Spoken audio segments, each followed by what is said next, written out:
Rubrikamızın bu dəfəki buraxılışında Sosial Xidmətlər Agentliyinin sosial xidmət mərkəzləri haqqında yanlış bilinən doğrulardan danışacağıq.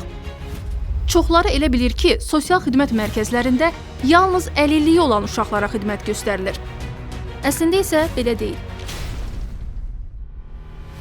Agentliyin Abşeron, Sabunçu, Nərimanov və Yasamal rayonlarında fəaliyyət göstərən sosial xidmət mərkəzlərində əlilliyi olan uşaqlarla yanaşı, gözlə görülə bilən inkişaf ləngiməsi olan uşaqlara, sosial-psixoloji yardım xidmətinə ehtiyacı olan şəxslərə, həmçinin məişət zorakılığına məruz qalmış şəxslərə də xidmət göstərilir.